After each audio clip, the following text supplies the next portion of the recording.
Hey, welcome to another awkwardly awesome podcast, fan favorite.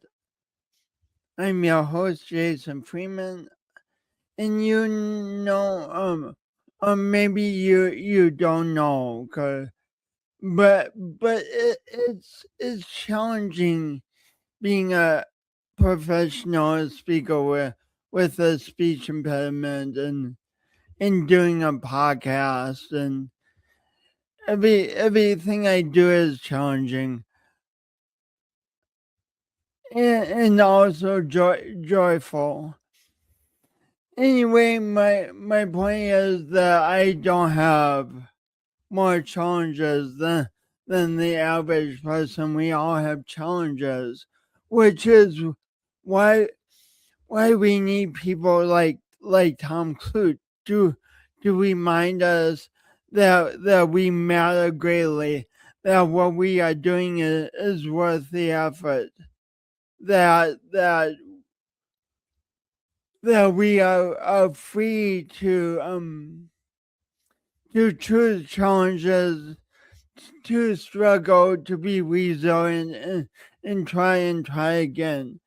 And he walks his talk. I'm continually inspired by him. Please enjoy his episode. Thanks.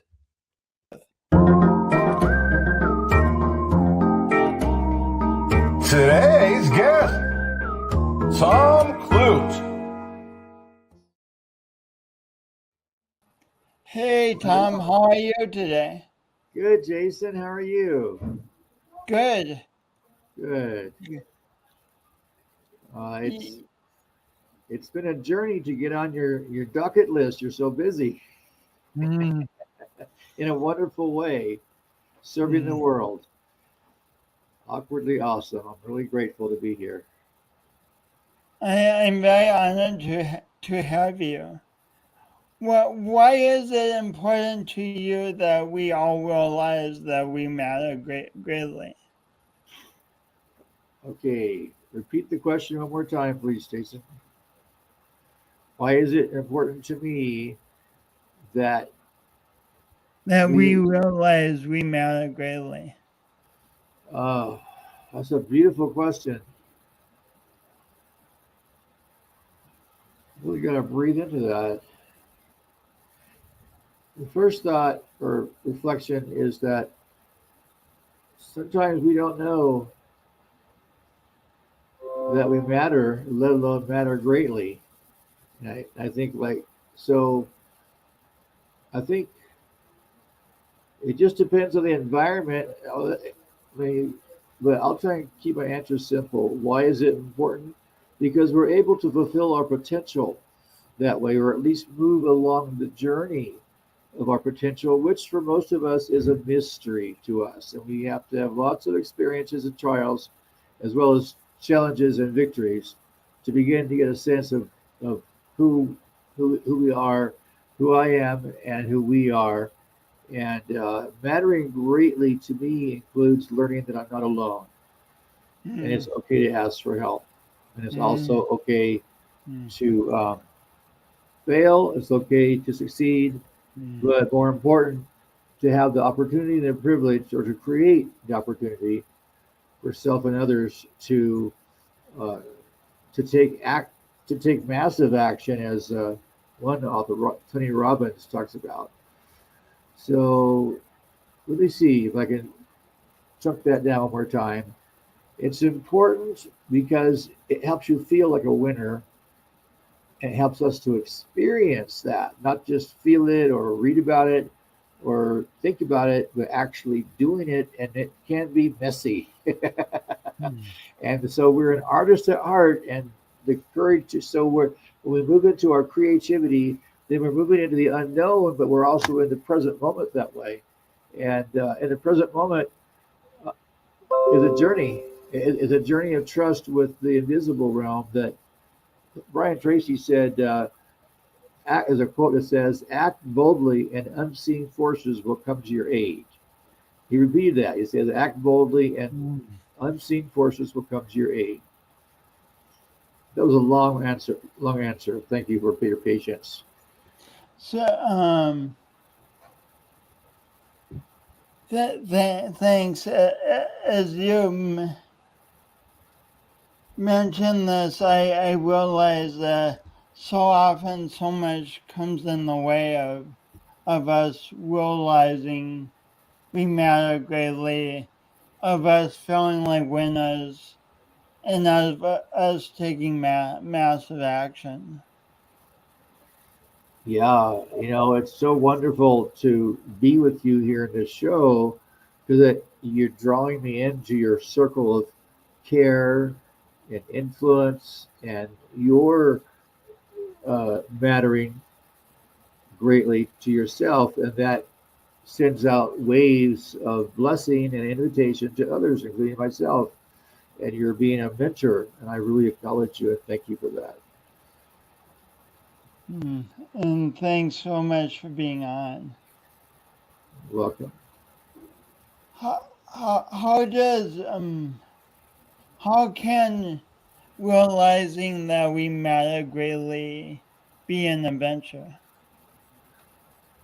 Wow, yes, those are excellent questions. How does having the experience of mattering? Repeat your question, please. It's such a rich question.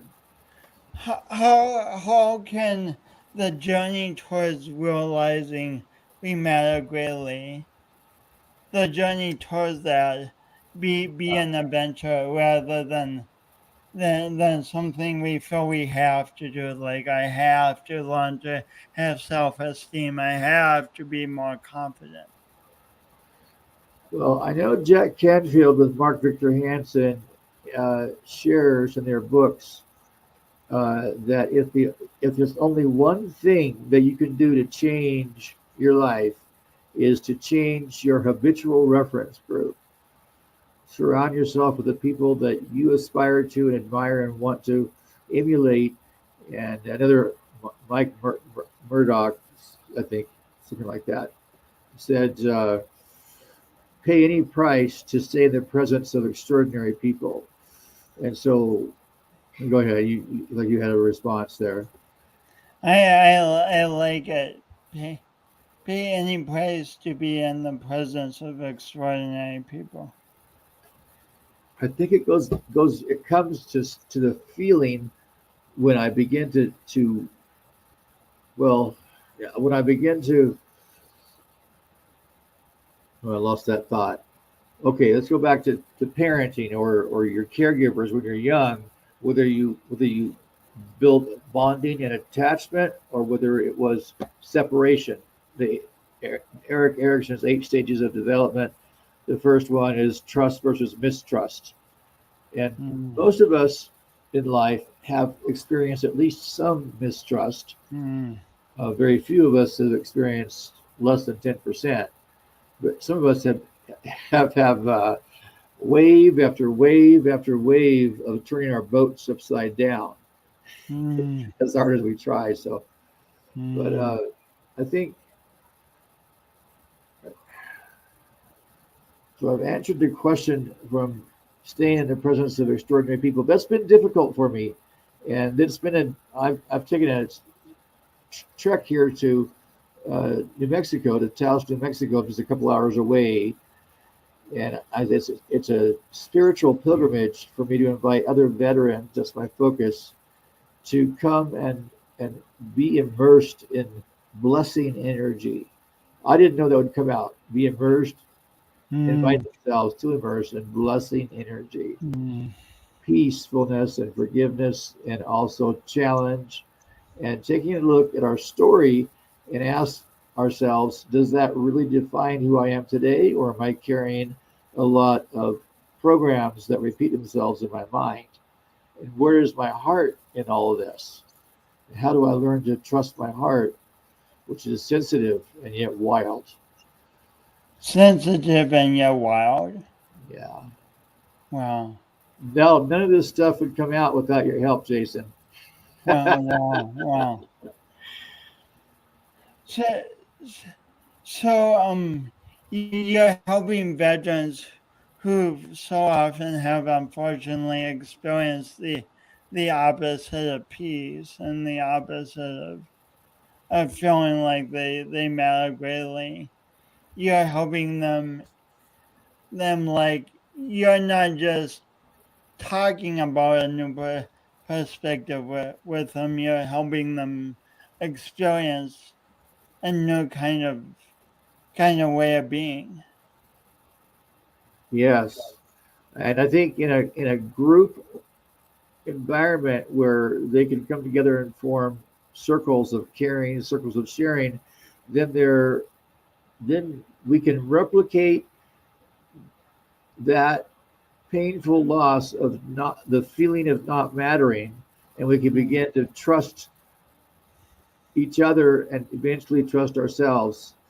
And I think that's what the idea of a 12-step group or a support group of any kind has, that element of belonging, mattering, and most important, I think, is connecting, having the intention and backed by action to connect.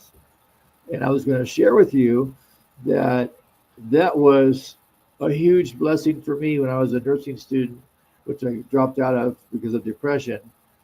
And it was not the right career for me. I was more of a teacher. But there's a counselor there at the nurses' health center that he says, you're a veteran. If you have any, if you feel like you need some help, you can go to the VA. I never heard of the VA. I didn't know what it was. So, but I did. I followed up, and I was right in between wanting to live and not wanting to live. And so that was a conundrum. It was very painful, and it lasted several days before I got the courage to call the VA hospital, and they admitted me. And I've been going in and out of the VA hospitals for a good 15, 20 years. And it's been my sanctuary in a way. And it's not a sanctuary so much anymore because I want a more peaceful, authentic environment and not so controlling. But it served well from where I was at. And so just having that counselor helped me connect to the VA. I did the work, but he told me about it. And so also, well, I was going to also say about medication that I think more choice and voice should be inviting the conversation about choice with our care. But anyway, so the number one thing is connecting, I would say. Number two is taking action. And in our, I kind of lost the numbering system there, but I think we want to remind ourselves that I think it was Zig Ziglar that said, we're born for success, yet we're conditioned for failure. We're born for success, but we're conditioned for failure. Yeah.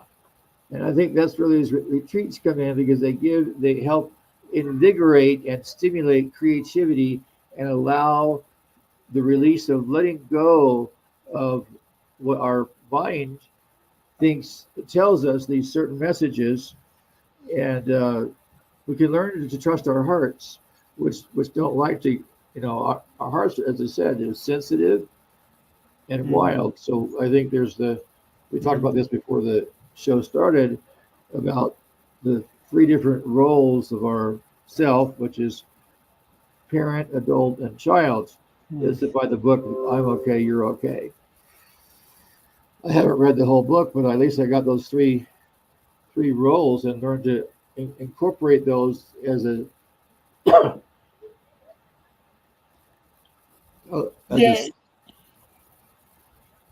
Debbie, I'm going to be on her Find a podcast later today. I'm so excited.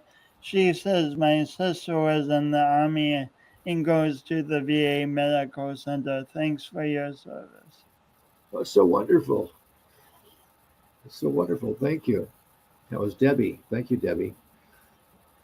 So when people reach a crisis point in life, the oh, luckily you got information about the VA from the counselor, but just the information alone didn't get you to the VA. What you had to do was take the step of making a call.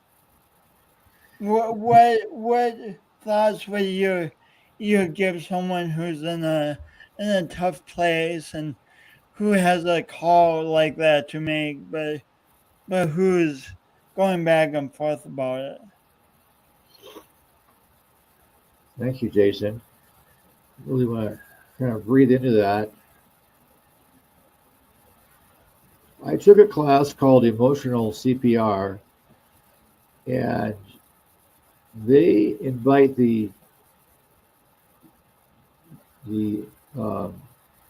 helper to ask the person being helped uh, what part of them still wants to be alive, that is innocent and doesn't deserve to die. That's such a beautiful question. What part of them wants to still be alive?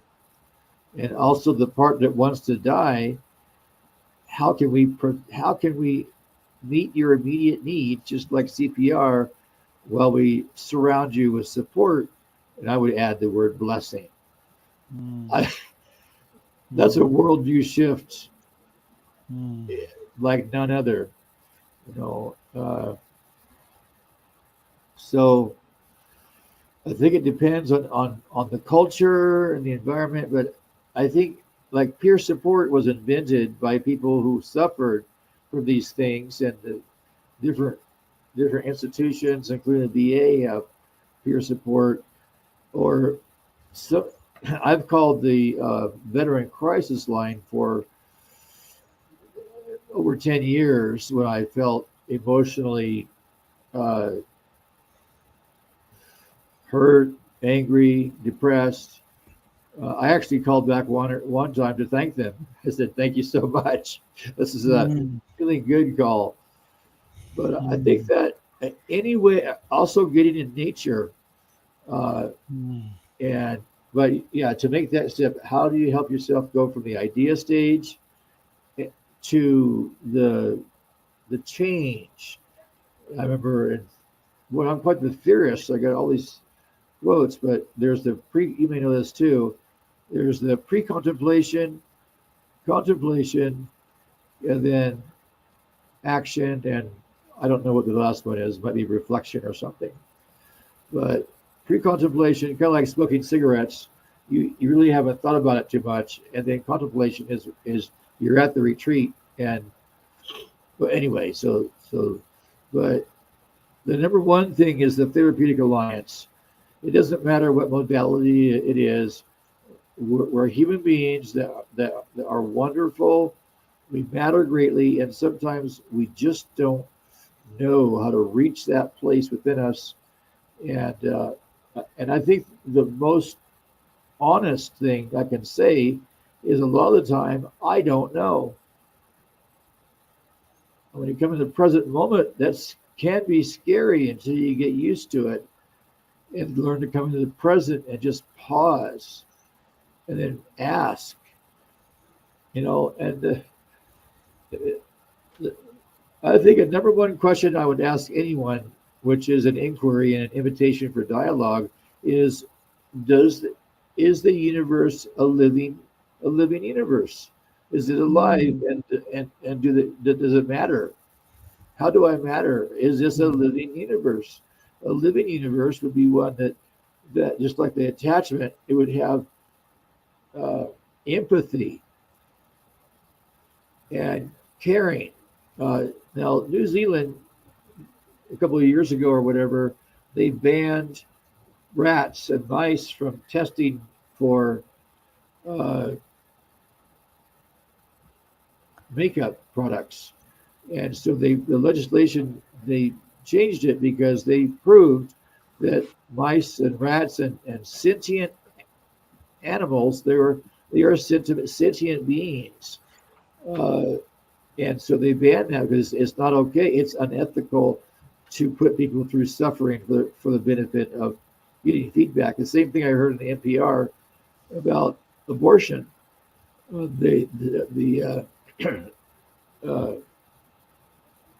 whoever makes those, they overturn the Supreme Court overturn any about abortion is they prove that I think up to 12 weeks or something, but it doesn't take long to prove that the fetus can feel pain and torture. So that's like a wake up call, and to force people to not have the option to choose anyway. So I just heard about that, but yeah, it's so wonderful when you do have the chance to to notice, and then if you have the wherewithal to ask, well, what works for you? That's what you're doing here with me, is what's worked for you. And even though I've had things that have worked for me, and I've been very blessed and privileged to be guided, and I'm not trying to say the VA is the authority. That's the most important thing for me, is to come to your awareness that you are the authority. You have the sovereignty from your creator, from our creator. And the phrase that came through for me was, when we were created, the creator says, go be you. Go be you. Go be you. Yeah. That's why we were created, at least, and that's why we were all created in unique bodies, probably. Yeah. So our soul, which is part of God, can experience through our own life the life that we're living in. That contributes to the whole. This is all a mystery. Somehow we're the archaic belief system with some scientists that there's no life in the universe, but we're a learning planet. That's how we're a learning planet. A learning planet. Wow, I've never heard that. That's so cool. Thank Say you. more about that. Well, someone was showing me today, actually, a picture of, it looks like stars, but lo and behold, they're galaxies. I think it's over 6 billion galaxies. Yeah, it's phenomenal. Phenomenal. It just overwhelms your whole being with worship and humility. So I think there's someone that said, stay out of shark infested waters and stick with your tribe. That's part of our journey, is to find our tribe. So you and I are a tribe. We're sharing with tribe. That's important, and that helps us stay safe, as well as being on our adventure. I'll pause from there. I can go on and on too much, so I'm just pausing. So you took you were feeling miserable, and you took this counselor's advice, and luckily called the VA. How did you get from that point in your life, that deep pain in your life, to where you are today, where you talk about worship and blessing and community and mattering greatly? I mean, that's a transformation, Tom. Wow. Thank you for showing that. That's a transformation. That's as good as it gets. It's really good to be able to like talk about a vast quality of life improvement. You know, here's the magic that seems to move me from apathy to empathy. Here's the magic that seems to move me from apathy to empathy. That just came Yeah. out in your awesome presence, man. I gotta give it to you. High five. High five. Yeah. Um, and that is to practice the mindfulness that we're all connected and we all matter because we're all one being. And we our scientific community, our medical system, our educational system, we're all in a learning journey, and we have each other. Mm. And to remind ourselves, I'm not alone because I belong. And I'm going to go out and see if I can encourage someone else today and wish them a better day. You know, Mm. during a spiritual pilgrimage I had, there was a woman that was walking down the street, and she was having a cigarette, and I just said hi to her, and I said, "Can I pray for you?"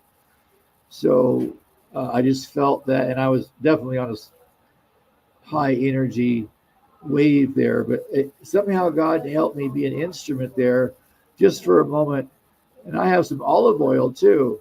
So we talk about anointing, that in the Old Testament, it was, uh, I forgot who anointed Abraham, but it was really special and important. So I think anointing, blessing, acknowledgement. And the other thing here is that in our environment, we can learn to be sensitive to our words and be kind to ourselves. So I've been in Mm. kindness soup. I could use your help to spread the word on that. Kindness soup and Kindness. a heap Kindness soup. soup. Go ahead.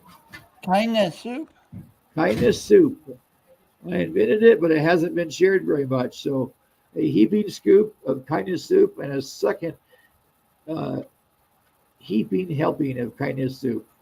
So I'm so Mm. grateful to be on this show because it helps get the energy out. And I Mm. didn't know how to do that, Jason. So you offered the lady who was smoking kindness soup, and what was her response?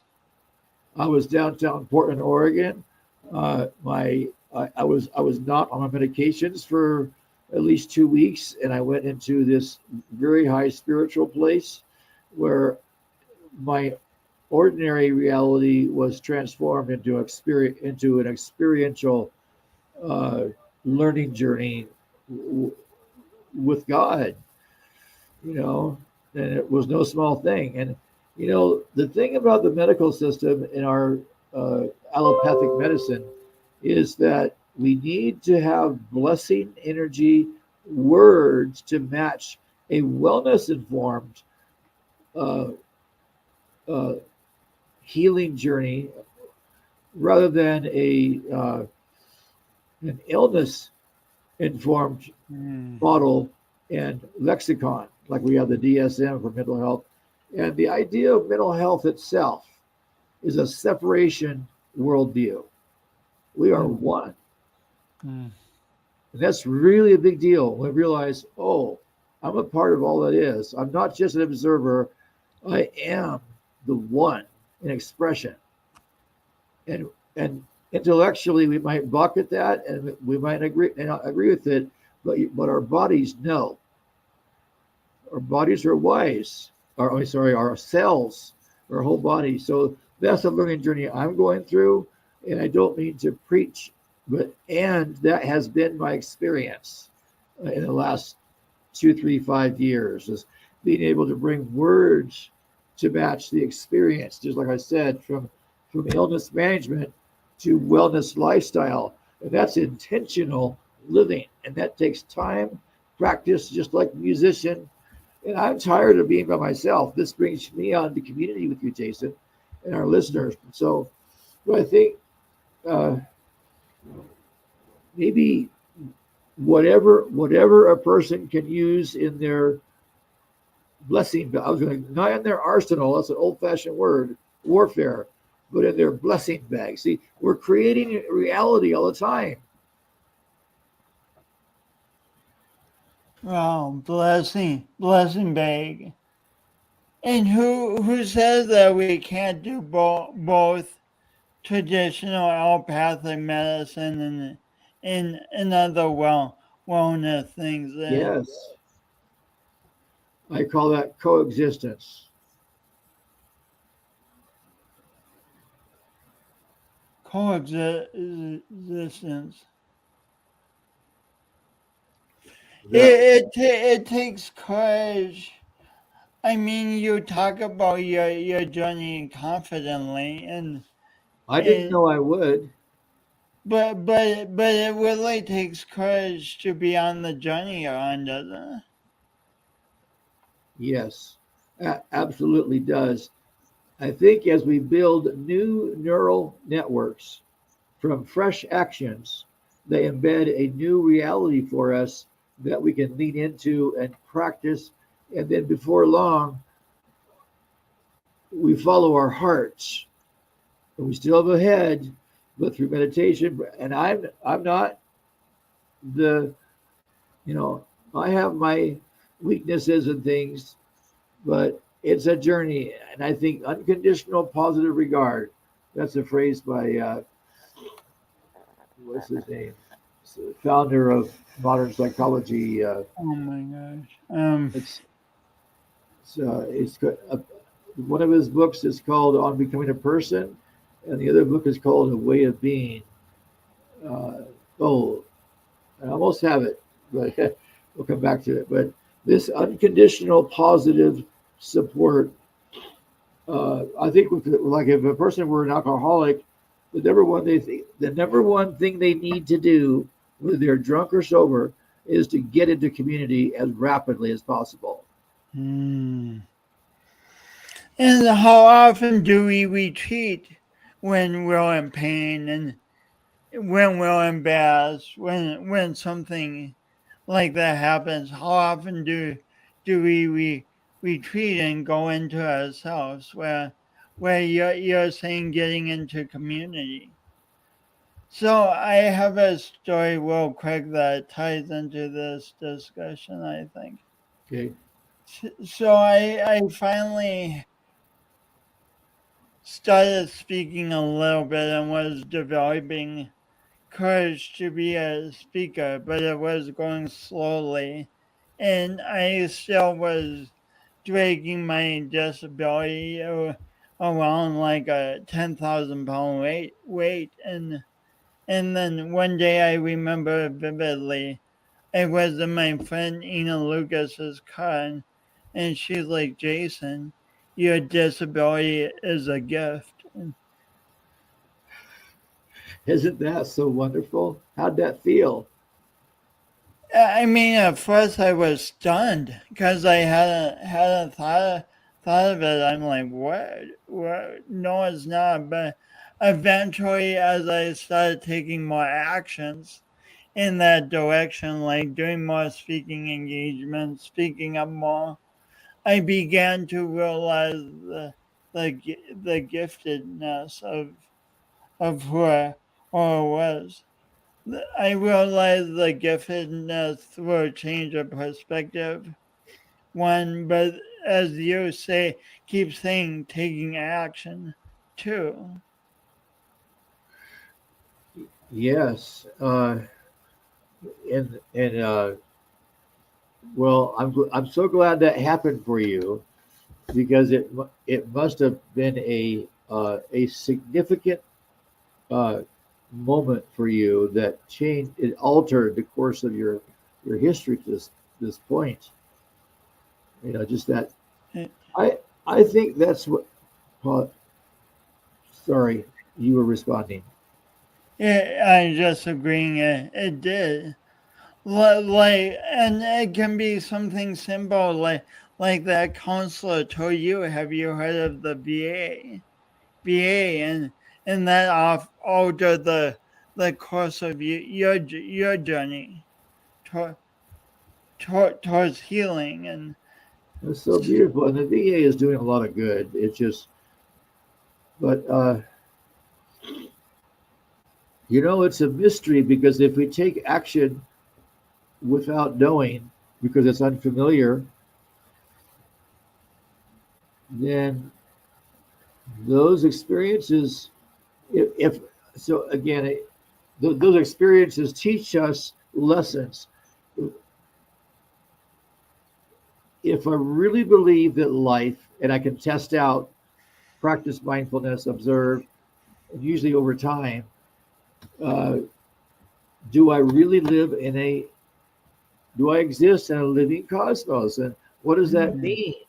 So we're wanting to mm, shift from pathology to blessing. mm, In every arena of our lives. And for me, I'm specializing in the vocabulary of blessing. And I didn't know that the word blessing would come out like this. But mm, it seems to me that if I don't know that I'm a blessing, then I'm going to act as if I didn't know because I don't know. But the mm, heart knows. Isn't this a mystery? Uh, is mm. it okay if I quote a couple of scriptures? That my dad's a preacher. Oh, sure, sure. Okay. Uh, one of my favorite ones is Ephesians 3:20. And the reason I like it is because love it actually is because it helps us feel connected and loved by the universe. Mm, And it says, "Now unto him," and I would also use the word "her" uh, or the mystery, but I'll just quote it the way it reads. Now unto him. That's the, by the way, the King James. Now mm, unto him that is able to do exceedingly abundantly above all that we can ask or imagine, according to his power that is at work within us. So mm, there's that bridge, according to his power, the beautiful creator existing, being in all of its creation, which is a mm, mystery, but that feeling of community with our creator, we're not alone, and the creator is inside of us, guiding us once we activate and choose from our hearts that it is so. We make a declaration. Declarations: I surrender. I love mm, myself. I surrender to this beauty that holds me and moves me. mm. Boy, thanks for helping me. Thanks for letting me share that. And then also in Jude, the salutation is it's only one chapter. It's a great chapter. Uh, Saint Jude shares with his audience again in King James. It says, "Now unto him that is able to do exceeding abundantly above investment." I think that's it. I think I was now I don't remember. Yes, I think that's it. Exceedingly abundantly above all that we could ask or imagine. Didn't I just say that? Yeah, yeah, yeah. And I love not just abundantly, but exceedingly abundantly above all we can ask for or imagine. And I think that gives us courage Mm, to face the unknown and to know, just like Admiral Byrd in the snow, the one thing that saved him, according to that book, How to Stop Worrying and Start Living by Dale Carnegie, he realized, I am not alone. I don't know mm, how I got to that realization, but it came to him. mm. How about we do an affirmation right now? Sounds great. Okay. Do you have a favorite one, or you want me to start? Um, you can start. Okay.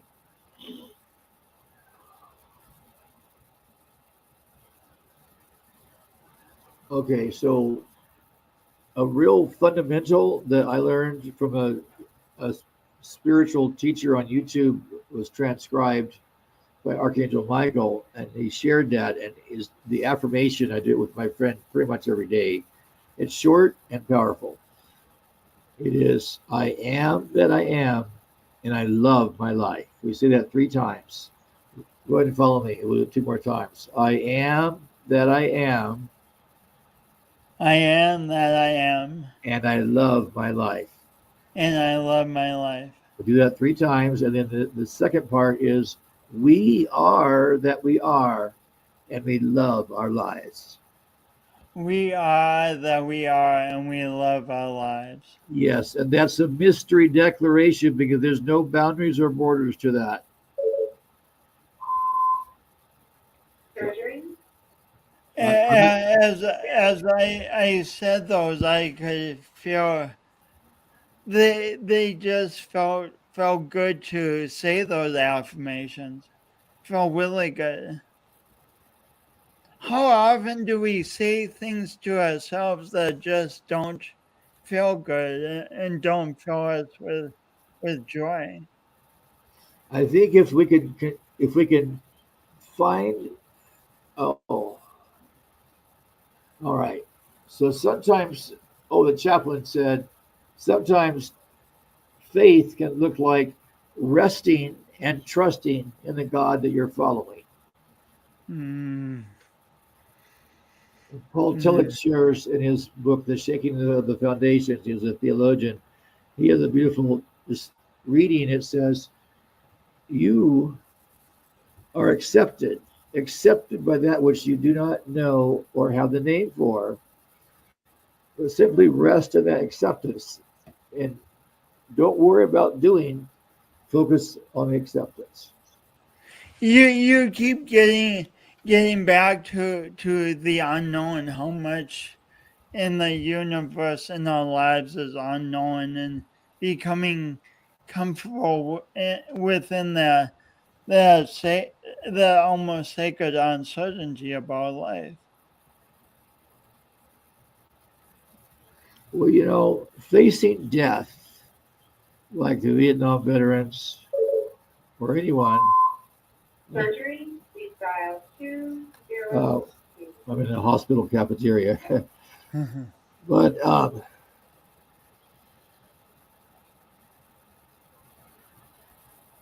we move from thought to being through our hearts. Mm, And no matter how, always talking about the veterans, and I've experienced such misery in my life that at some point, and this is where transformation can happen, there's a crack in the shell, like the little baby bird in the egg. mm, The light can come in and begin to nurture us. mm, And even our death is sacred. It's still a part of all that is, and we don't need to run away from it. mm. And we can also, though, to choose to not die until our time is up, which is really, I don't have much to say about that because I don't know. But it seems Elizabeth Kubler-Ross wrote that book on death and dying called, her final one was Death, the Final Stage of Growth. And also I realized, Really, she called it the final stage of growth. yeah, Wow, I didn't know that. yeah, Speaking of a different perspective on death, that's a it sure different is. perspective. What's that? Speaking of different perspectives, that's Yeah, definitely a different perspective on death. The it is. final stage of growth. I didn't know that that in the human develop in the field of human development, death is a part of that life cycle. I Mm, didn't know that, but that's really, uh, especially if we really can get hold of our language and our actions and our reference group, we learn to develop new habits, new patterns, new wellness informed strategies and communities that we could say goodbye to this past version of ourselves and say, I'm ready to take the hand of the invisible so that I can experience mystery in every moment. what has that been like for you lately, taking the hand of the invisible? I've been learning more about humility, about how much duplicity and uh, being not living up to my standards or the standards I think are right, and feeling like a hypocrite, which I feel like probably I have, and I'm just realizing that my humanity is fallible and fragile and yet courageous. So it's a real, if you wanted to have a roller coaster ride, I must have signed up for it.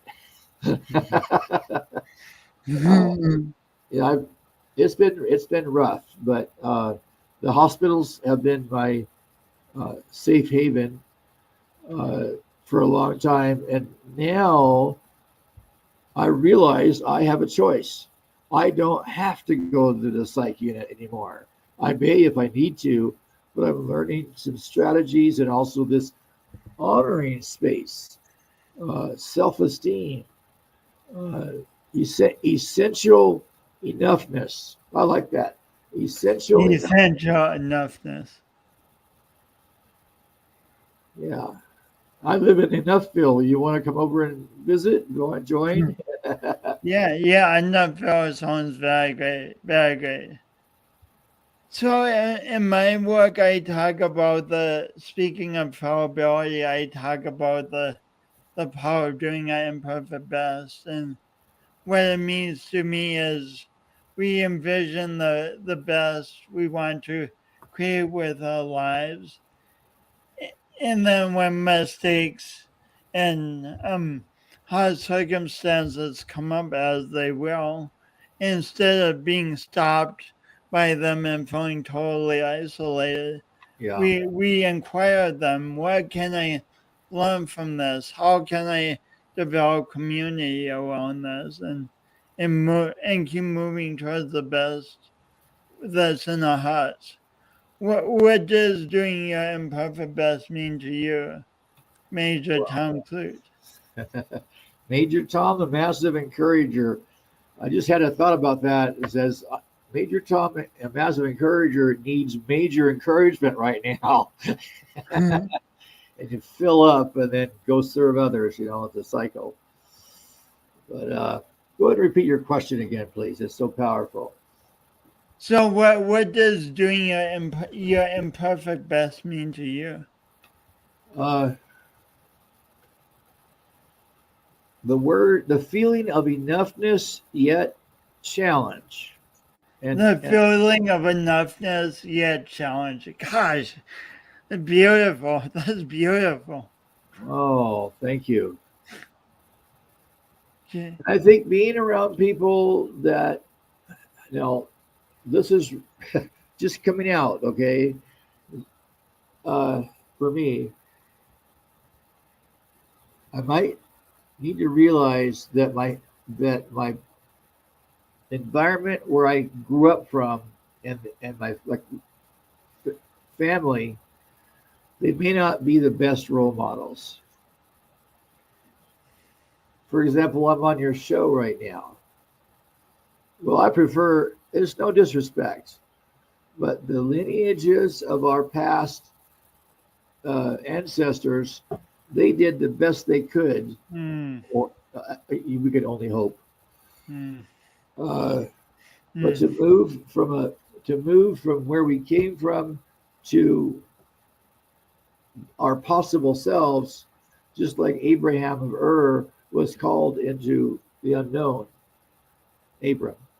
That was a spiritual pilgrimage for him, I would say. Okay, I want to really give this. So please repeat your question one more time about how does that relate to imperfect best. We already said it. Do you feel like I've answered that adequately, or did you want me to share something else? Oh, a new question. How does the idea of imperfect best have to do with the human journey that we're on at this moment?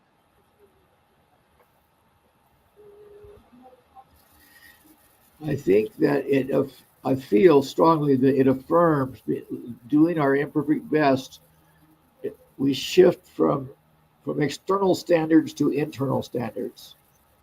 And we have to live with standards in our society and things, but there's this wonderfulness in my heart and courage Oh my, your question is so rich and deep and wide. It, it's it's not possible to answer it in one sentence. That probably is. I just haven't. I just don't know what it is yet. What is it for you, Jason?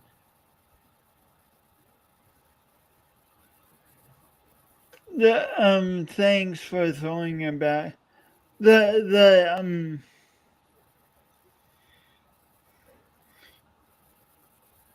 you talked some at the beginning about realizing potential, realizing we matter greatly, growing, and for me, the imperfect best journey is about going on that quest, and when detours come up, noticing the detours and honoring them for what they have to teach us, but not being stopped by them.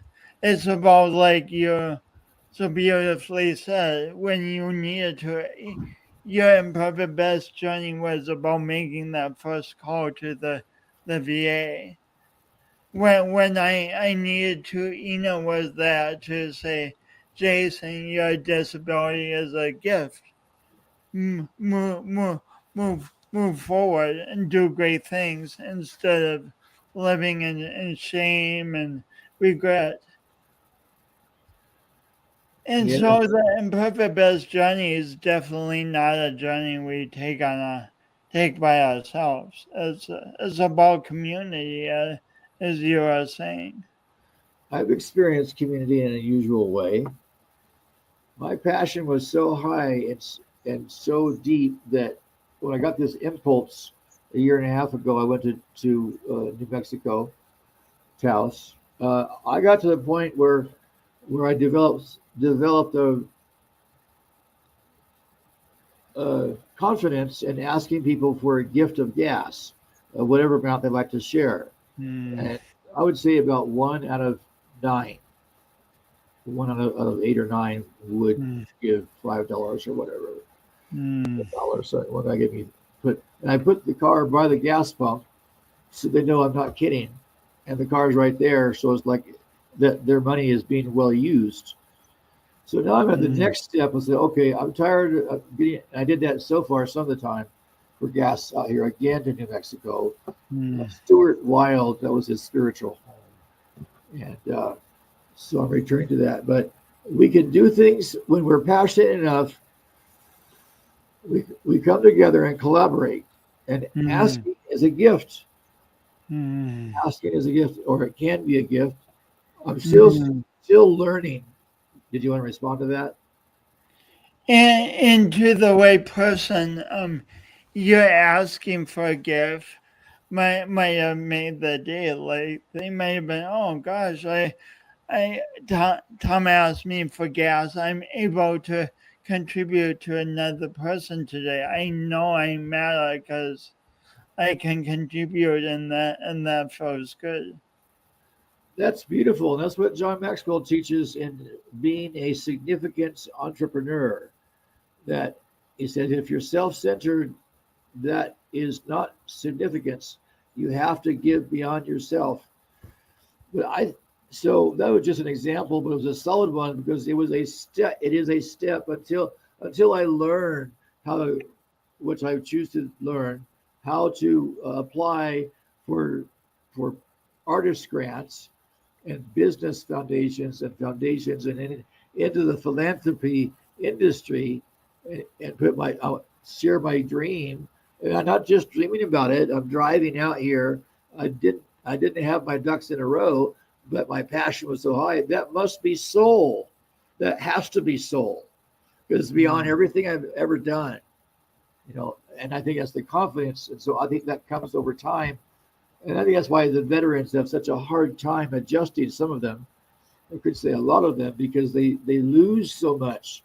They come into the family of the military, and that's a home away that becomes their life. And then to be able to recreate that in the civilian world, that's where we help each other by saying, hey, it takes the strength of a warrior to ask for help. It takes the courage of a mm, warrior to ask for help. And we've been conditioned in society to say, okay, but you're stepping up and asking, you're you're you're you're not only helping yourself, but you're being a role model. And anyway, I forgot what I was going to say, but it's a gift. It's a gift to ask. So wow, this is good stuff. And just to practice anyway. Go ahead. I'm just getting this as that you doing the simple thing, asking for gas when you need it, may give those people the courage to ask for help when they really need it, instead of isolating themselves and getting into a dangerous a dangerous situation. You're asking for gas. Looked at it that way, it could save someone's life. Holy cow. I didn't quite follow that about saving someone's life. So you're asking for gas might give the person you're asking the courage to ask for help when they need it. And if they have the courage to ask for help when they need it, that could save their life. Oh, so I'm living as a role model to them so they can practice that themselves. Is that what you're saying? Yeah. I've never looked at it quite that way. That is just coming out, but isn't that a different way of looking at it? I wanted to share, Jason, really crucial is a book called Crucial Conversations. It's by four authors, and I look forward to getting into that. But what was I going to say now? Oh, there's a book called Purpose, something about purpose. Oh, The Purpose-Driven Life, and also on mission. The thing that the veterans miss out on is the mission when they get back to civilian life, unless they have a coach and a community or in some way that network of support for somehow for them to in some way recreate that tenderness and toughness at the same time, and just courage in general. Uh, but that meaning, having infusing meaning again in a meaningful way that is mattering greatly. Now we're taking responsibility. We're bringing ourselves to the well or to the creek with a horse, a horse or something. But we learn to nourish ourselves. That's a big deal. I mean, it's like I didn't know any better. I just went to the hospital. That's all I knew. It's still all I know to a large extent, and I'm growing. But I'm stumbling down, looking back, learning to imagine forward, and all this stumbling and things. Well, that's what a baby and a toddler does. Oh yeah, that reminds me of the Buddhist. He says, "You, as much as anyone in the universe, deserve your love and attention." That's unconditional love. So this also profound. So last question for you. What's what's the big vision of what you want to create with the rest of your life? Thank you for asking. Um,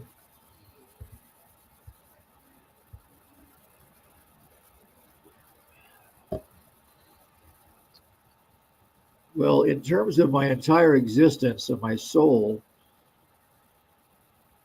it's from the Father's heart, speaking spiritually, and I believe deeply in the divine feminine also, our divine mother carries us. But my number one mission is for every creature to fully sing their unique song in the orchestra of life. Hmm. And to kind of shrink that down or chunk that down a little bit is for every child of the Creator to fulfill their purpose. For every child of the Creator to fulfill their purpose. Tom, thanks so much for your service. Thanks for the journey you've been on. Thanks for persisting. Thanks for all the goodness you help others see in their own life for themselves. Just thanks for being you. Many blessings on your journey to Many Taos. blessings to you also. But thank you, Jason. Oh, thanks. Oh my gosh.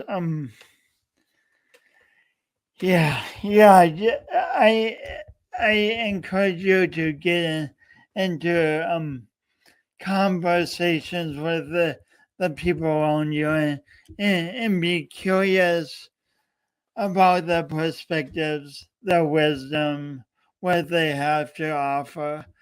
I learned so much in the last hour and hope you did too.